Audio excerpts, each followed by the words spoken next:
Texas, plus nothing. 100% natural, no additives. Andrew Farley is celebrating your freedom in Christ. Call in and ask your questions at 877-655-6755. That's toll free at 877-655-6755. Via satellite from Texas, it's The Grace Message with Dr. Andrew Farley. Hello, everyone. Welcome to The Grace Message. This is Andrew Farley. So glad you're joining us tonight. That number, 877-655-6755. We've got wide open lines, lots of room for you to get in with your question tonight.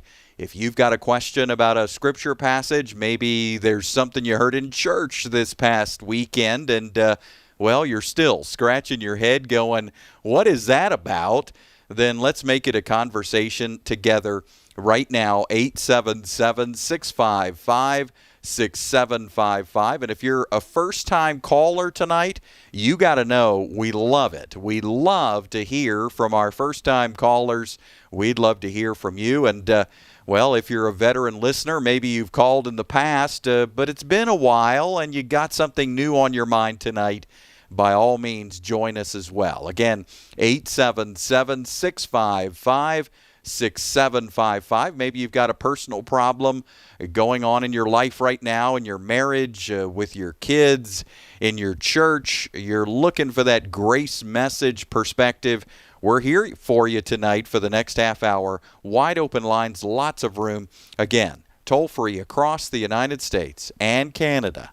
877-655-6755. We're going to start out tonight in Florida, and we'll talk with Josh. Hey, Josh, what do you got for us tonight? Hey, how's it going? Hey, great. What's on your mind? Well, I just finished reading your book, The Naked Gospel. Yeah. And so I'm kind of new to the whole grace message that you've been talking about. Yeah. And one of the things I had a question was, found in 1 Timothy 3, where it talks about the qualifications of a pastor. Yeah. And then it also was referenced in, I think, Titus 1, verses 7, and then 1 Timothy 3, 1 through 7. One of the qualifications is that the pastor has to be blameless, right? And I'm kind of curious as to what does that mean? And you kind of read through those verses, and it has a lot of things like must only have one wife, must not be fast to anger and things like that. And I understand that we're not under the law in the new covenant, but it also sounds like these are essentially commandments of what a pastor should be. And if you don't follow these things, you shouldn't be a pastor. Okay. And specifically, what does it mean to be blameless? Yeah, okay. All right, let's look at this. 1 Timothy chapter 3. It's a trustworthy statement. If any man aspires to the office of overseer, it's a fine work that he desires to do. An overseer then must be above reproach. Okay, there's one expression, above reproach. That means that people aren't constantly coming down on him about his performance, his attitudes, his actions. He's not a swindler. He's not a drunkard. The world is looking in on him, and apparently they're not finding fault. So this idea of blameless, well, the only one who makes us truly blameless, of course, is God through the blood of Christ. So I think what you're looking at is above reproach. And that would mean from a human perspective that people aren't constantly coming down on somebody, reprimanding them for their wild attitudes and actions. They're out of control. They're licentious. They have no regard for an expression of the Spirit of God. And so I would say that's what he means here, above reproach. The husband of one wife, temperate, self-controlled, respectable, hospitable, skillful in teaching, not overindulging in wine, not a bully but gentle, not contentious, free from the love of money, manages his own household well, etc., etc. At the end, it talks about being of good reputation, so he won't fall into the condemnation or disgrace and snare of the devil.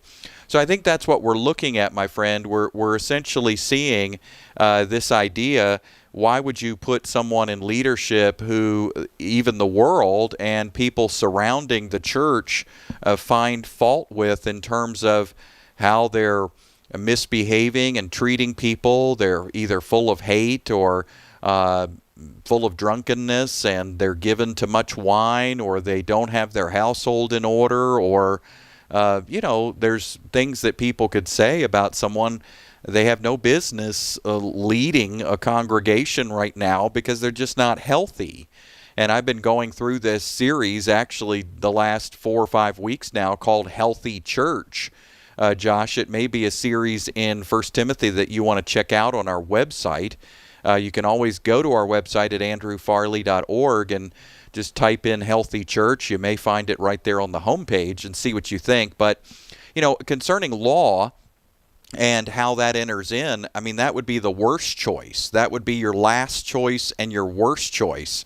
Paul says to Timothy in chapter 1, just 2 chapters prior, same letter written to the same young pastor. He says, we know the law is good if you use it properly, but the law is not made for the righteous. It's made for the unrighteous. So the law is not made for the Christian. The law is not made for the child of God. And as you peruse Paul's writings and his thoughts on the law, you quickly figure out that Paul would never recommend the law as a solution to being blameless. If you put me under the law, you're going to have more sin on your hands, not less sin. If you put me under the law, sin will master me. Apart from the law, sin is dead. Paul writes that sin will not master you because you're under grace. Elsewhere in Titus, in chapter 2, he says the grace of God teaches us to say no to sin. So if we want good leaders who are saying no to sin, then they're going to be the ones living under grace. If we want good leaders who are blameless in their attitudes and actions, that's only going to come out through grace-based living, not law-based living. In other words, law is part of the problem here. There's nothing wrong with the law. The law is holy, righteous, and good, but you put me under it, and it's a nightmare, and there's no way I should be in leadership. You put me under the law, and you'll see an addiction to sin, and then there's no way I should be leading other people. So it's only under grace, by God's grace, that we're tutored into upright living, godly living, as Titus 2:10 says, and that's just the truth. So let's summarize it this way. Under grace, sin is dead. Under the law, sin is alive. Under grace, there's an opportunity for being above reproach. But under law, there's no chance. I'm going to end up with sinning of every kind, coveting of every kind, because apart from the commandment, that's when sin is dead to me and I'm dead to it.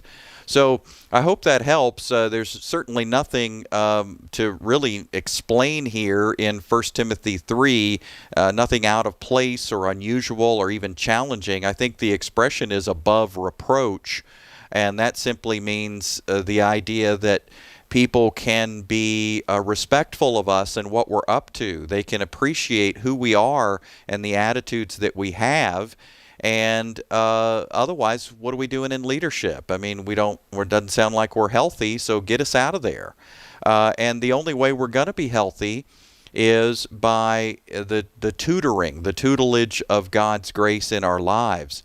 So grace is the answer. Being under the law is a problem, and grace is always the solution. Somebody says you need to balance grace. No, you don't. You can't have too much grace because you can't have too much victory over sin. Somebody who says you need to cut back on that grace, they don't understand grace. Grace is more than forgiveness, and grace is more than heaven. Grace is more than God canceling your debt. Grace is more than Him changing your final destiny to a new place beyond the pearly gates. I mean, grace is heart surgery, and grace is a new nature. Grace is a new heart, a new spirit, and God's Spirit living in you. Grace is becoming dead to sin and alive to God. Grace is gigantic. Grace is powerful. God's grace is not just mercy. I mean, mercy is when you're going 150 miles an hour down the street and the cop says, I'm not going to write you a ticket today. That's mercy. But when he hands you $10,000, that's grace. that's off the charts ridiculous. You don't deserve $10,000 for speeding down America's highways.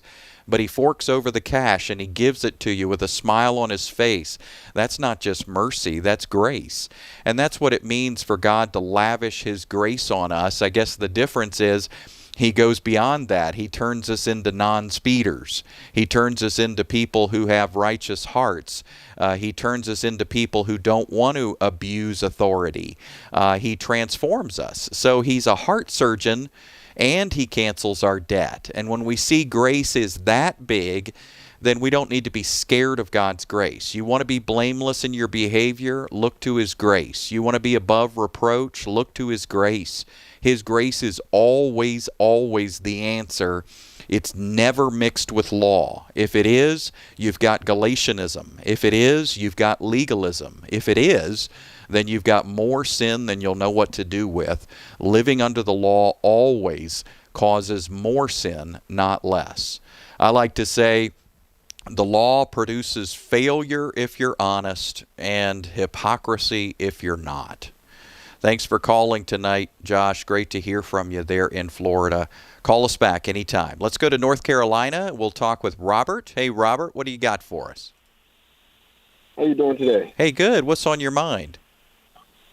Is retirement, is that a biblical practice, or is that just something that was made up, or something that just came from, I guess, the world?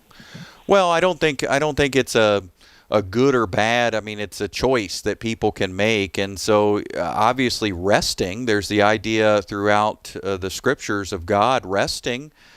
He rested on the seventh day at the creation of the world. And then in the Old Testament law, we have this shadow or symbol of that rest, the seventh day, when Israel was not working from Friday at sundown to Saturday at sundown, that 24-hour period where they weren't working. So clearly physical rest has been offered to us as a beautiful idea in the Old Testament. And then, of course, in the New, I mean, I don't think God wants us to just be workaholics. As far as what you're talking about, I mean, you're living in the United States of America. You reside in North Carolina. You may have an option for a retirement plan, and you may have a question about paying into that and whether that's wise. I would just say you're free, and you're free to seek financial counsel. There's nothing unspiritual about retirement, and there's nothing more spiritual about it either. This is a case of you get to choose, and you get to walk in freedom. So, you know, you've got people who say, you know, I'm going to be bored. I'm going to be bored in my later years. I don't want to retire unless I have to. I'm going to keep on working because I love it or because I need to make ends meet. And then you've got others who say, I can't wait till retirement. I'm looking forward to it. I'm thanking God for it. It's not something that's more or less spiritual. It's really an issue of freedom. And, you know, you look at 2 Corinthians chapter 12, it's interesting. It says that the parents should save up for the children, and the greatest thing is to save up for your heritage and pass that down and that sort of thing. That's a very interesting idea. And so, yeah, you know, it's possible that some people just have the means to retire and others don't.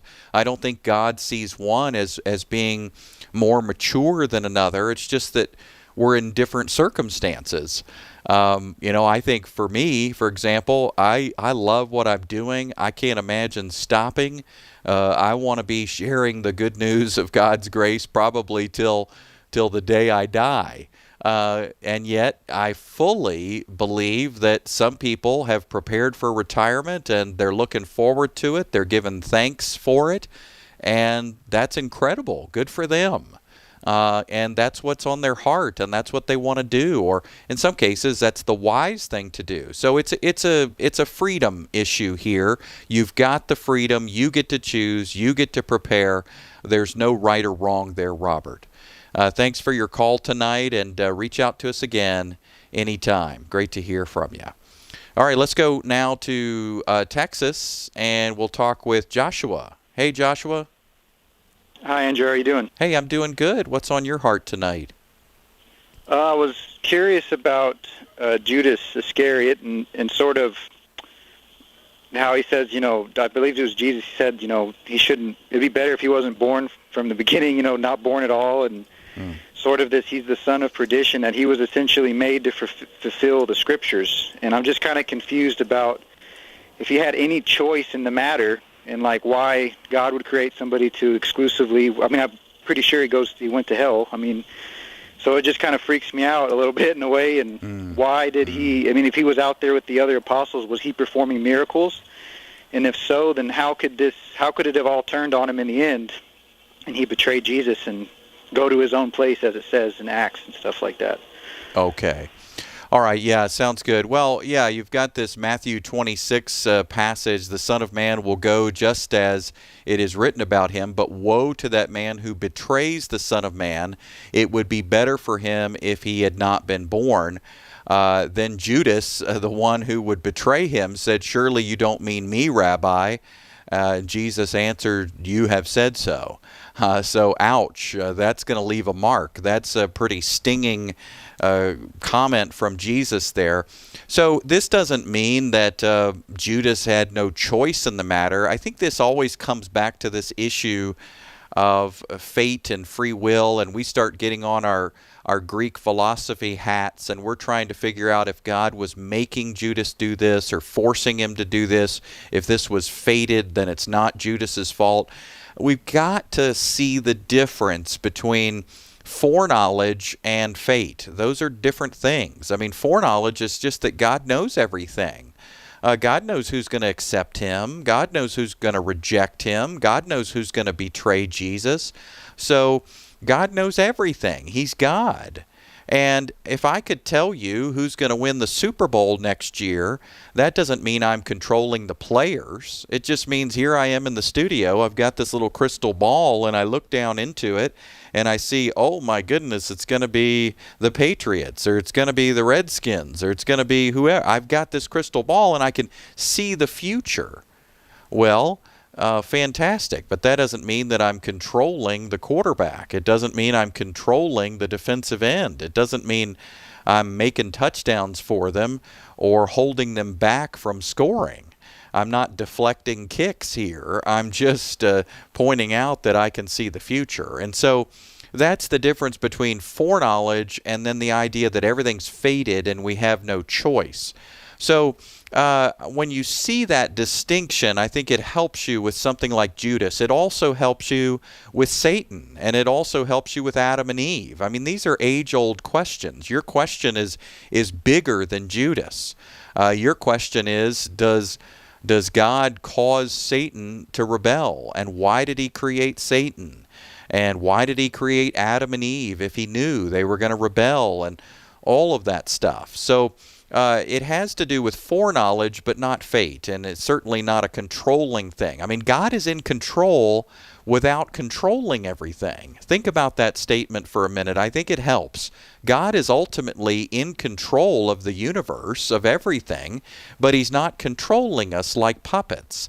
There's rape and murder and horrible things, war and violence and division and racism and stuff all over the planet. God's not controlling that. He's not a puppeteer in the sky making it happen, but he certainly allows it to happen. He gives people a choice. So Judas had that choice. God knew about it. Jesus knew about it. But Judas had that choice. And was Judas going to choose differently? No, he wasn't. Why not? Well, that's up to him. But God knows the future, and he's never wrong about it. So because he's never wrong about it, he can talk about what's going to happen. The entire book of Revelation, God's not wrong about that. He's written about it, and there's details, and those details aren't going to change. But he's telling us now. It doesn't mean he's controlling everybody who's mentioned. So I hope that helps. I think sometimes we get into a Calvinist frame of mind, perhaps. What I mean by that is the idea that everything's predestined, that there's no choices. If you get into a hardcore, radical flavor of that, then ultimately some people, I've heard them say it. They've even said, well, God created evil, or God controls evil, or God causes evil, or if you go so far with that frame of mind, some things nothing makes sense at that point. So let's call it foreknowledge. Let's call it knowing the future. That's how we have prophecy, for example. And I hope that clears it up for you, my friend. Reach out to us again anytime. Great to hear from you. And, I would just add, as far as this idea of it would be better for him to not be born, I mean, who wants to be that guy? Who wants to be the guy that betrayed the Son of God? Who wants to be that guy on the wrong side of understanding the identity and work of Christ? And who wants to be that guy? I mean, that's what Jesus is saying. It would have been better for that guy to not even exist. Imagine being him. And we all know his fate. It wasn't pretty at the end, was it? He was disgusted with himself. And so that's Jesus' point. All right, let's go now to California. We'll talk with Sunshine. Hey, Sunshine. Hi, Pastor Andrew. I just wanted to, I just found your ministry. A sister of mine recommended you, and I just want to, first of all, tell you how thankful I am for you. Thank you. And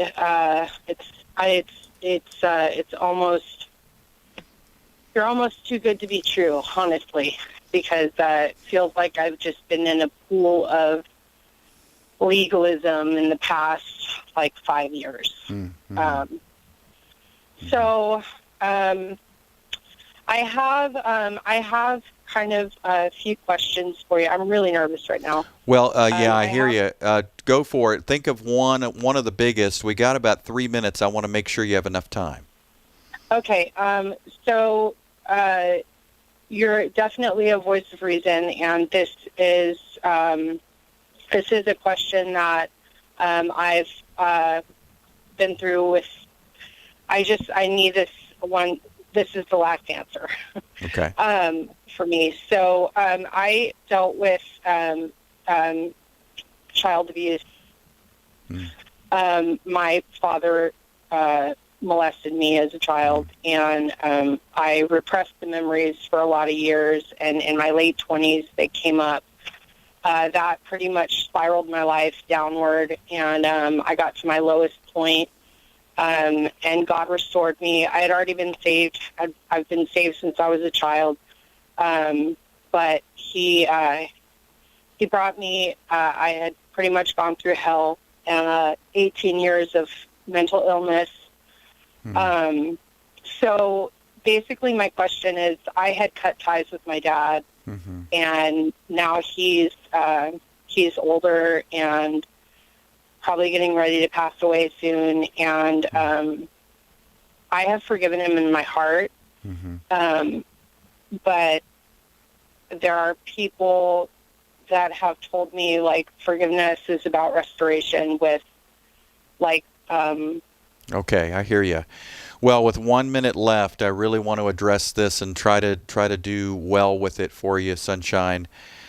You're free in this regard, and I think that you really need to follow your heart. You've got this new heart that God has given you. I sense that maybe, I could be wrong, but maybe you want to see Him. Maybe you would regret not seeing Him. But this is not a have to. This is not about you being forced into that hospital room. This is not about you being forced to His bedside. This is about a want to. And I would ask you to pray about it, to be discerning about it, to operate in an atmosphere of freedom. That's awesome that you have forgiven your abuser. You have forgiven this man who molested you.